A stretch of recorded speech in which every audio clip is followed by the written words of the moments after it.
Assalamualaikum warahmatullahi wabarakatuh. Perkenalkan, nama saya Izatunimah dari Prodi Ekonomi Syariah, Fakultas Ekonomi dan Bisnis Islam, UIN Sunan Kalijaga. Di sini saya akan mempresentasikan makalah saya yang berjudul Nasi dan Mansuh. Pengertian nasi dan mansuh. Nasi artinya yang menghapuskan, yaitu dalil Alkitab atau As-Sunnah yang menghapuskan hukum dalil syar'i atau lafaznya. Pada hakikatnya, nasi yang menghapuskan adalah Allah Azza wa Jalla. Kata nasi dan mansuh merupakan bentuk ubahan dari kata nasa. Kata tersebut adalah berbentuk masdar dari fi'il madi yang berarti nasaha. Dari sisi bahasa, kata nasa sendiri memiliki banyak makna, yaitu al-izalah artinya menghilangkan atau meniadakan. Al-tabdil artinya mengubah dan membatalkan. Al-tahwil artinya pengalihan. Dan al-naql yang berarti menyalin atau mengutip. Dari definisi tentang nasa di atas, dapat diketahui bahwa nasa memiliki makna yang berbeda-beda, yaitu membatalkan, menghilangkan, menghapus, mengalihkan, dan sebagainya. Namun dari sekian banyak definisi itu, menurut tarjih ahli bahasa, pengertian nasa yang mendekati kebenaran adalah nasa dalam pengertian al-izalah, yaitu mengangkat sesuatu dan menempatkan yang lain pada tempatnya. Mansuh artinya yang dihapuskan, yaitu hukum dalil syar'i atau lafaznya yang dihapuskan. Adapun mansuh menurut bahasa ialah sesuatu yang dihapus atau dihilangkan atau pindah atau salin atau dinukil. Sedangkan menurut istilah para ulama ialah hukum syara yang diambil dari dalil syara yang sama, yang belum diubah dengan dibatalkan dan diganti dengan hukum syara yang baru yang datang kemudian. Selanjutnya, konsep nasih. Di sini, para ulama ada yang pro dan kontra. Ulama yang pro terhadap nasi mansuh, yaitu Imam Syafi'i dan imam-imam yang lain. Para ulama memang berbeda pendapat mengenai hal menasih Al-Quran dengan sesama Al-Quran. Kebanyakan ulama atau yang umum dikenal dengan sebutan jumhur, berpendirian bahwa menasih sebagian ayat Al-Quran dengan sebagian yang lain. Hukumnya boleh. Bahkan di antara mereka ada yang tidak keberatan untuk menasah Al-Quran dengan Al-Hadis. Mereka berpendapat bahwa dalam Al-Quran memang mengandung konsep menasih. Oleh karena itu, jika seorang ingin menafsirkan Al-Quran, maka ia harus terlebih dahulu mengetahui tentang nasi dan mansuh. Sedangkan ulama yang kontra terhadap nasi dan mansuh yaitu Abu Muslim Al-Isfahani dan Al-Zarqani. Beliau ini menolak adanya nasah. Mayoritas ulama tanpa ragu menetapkan ayat-ayat yang termasuk nasi dan ayat-ayat yang termasuk mansuh.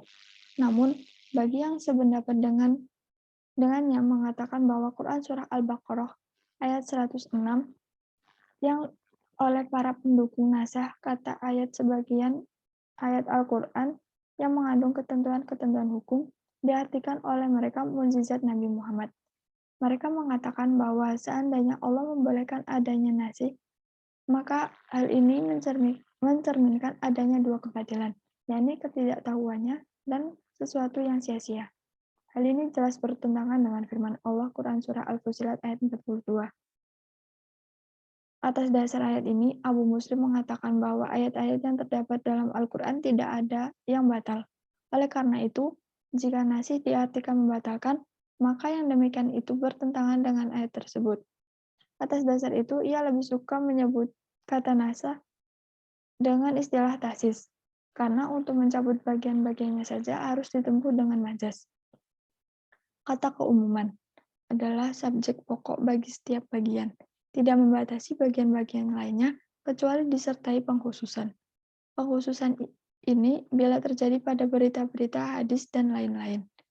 Sedangkan nasih tidak terjadi pada sebaliknya.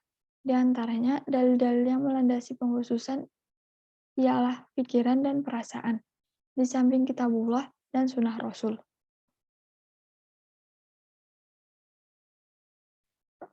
Yang ketiga ini saya mengambil dari pendapat Mana Al-Qatan. Berkaitan dengan pentingnya pengetahuan tentang mengenai masalah ini, Beliau menetapkan 3 metode yang dapat dipakai untuk mengetahui bahwa sesuatu ayat yang dikatakan naskah dan ayat lain sebagai mansuh. Ketiga metode tersebut adalah: pertama, berdasarkan informasi yang jelas. Al-Naql al-Sarih yang didapat dari Nabi SAW dan sahabat, seperti hadis kuntu nahaitukum an ziarah al-kubur ala furuzuha. Aku dulu melarangmu berziarah kubur, maka sekarang berziarahlah. Demikian juga ungkapan Anas tentang kisah sumur Maunah.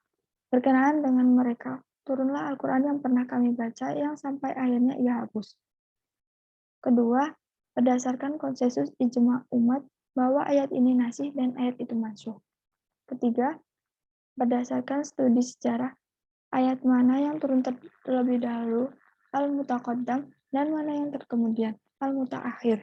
Lebih lanjut, Manakoten menegaskan bahwa naskah tidak dapat ditetapkan berdasarkan ijtihad ataupun berdasarkan pendapat para musafasir ataupun berdasarkan dalil-dalil yang secara dohir nampak kontradiktif. Demikian juga naskah tidak dapat ditetapkan terbelakangnya keislaman seseorang dari dua perawi. Terakhir yaitu otoritas teks yang boleh menasah. Perbedaan ulama mengenai nasahnya Al-Quran, setengah ulama berpendapat di dalam Al-Quran tidak ada ayat yang dihapus. Faedah ini menurut pendapat Abi bin Ka'ab dari golongan sahabat, Abu Muslim dari golongan imam-imam ahli tafsir dan ulama ahli tahqiq. Mereka menggunakan hujah dengan beberapa dalil di antaranya. 1. Firman Allah yang artinya, sesungguhnya kami menurunkan Al-Quran dan sesungguhnya kami yang menjaganya. 2. Firman yang artinya, dan bacakanlah wahyu yang telah aku wahyukan kepadamu, yaitu kitab dari Tuhanmu yang tidak ada pengganti pada kalimat-kalimat Allah. 3. Bahwa yang asal tidak adanya naskah.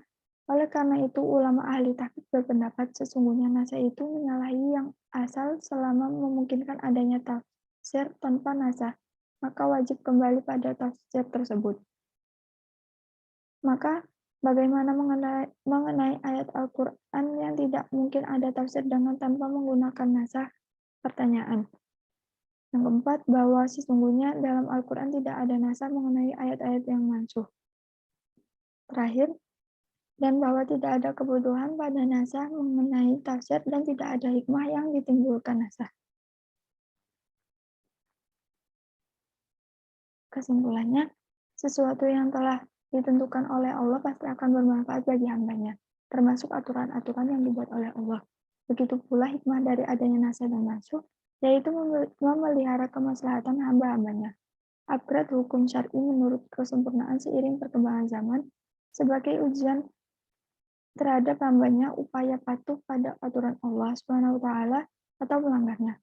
Kehendak Allah untuk memberikan yang terbaik bagi hambanya sekaligus memberikan kemudahan dalam menjalankannya. Allah tidak akan memberatkan hukum tanpa adanya pahala yang lebih besar. Jadi pasti akan membawa kebaikan bagi hambanya. Namun belum terbiasa dengan hukum syar'i yang baru, dan jikalau Allah menghapus ayat dan meringankan hukum tersebut, berarti Allah memberikan kemurahan terhadap hambanya. Sekian presentasi dari saya. Kurang lebihnya, wassalamualaikum warahmatullahi wabarakatuh.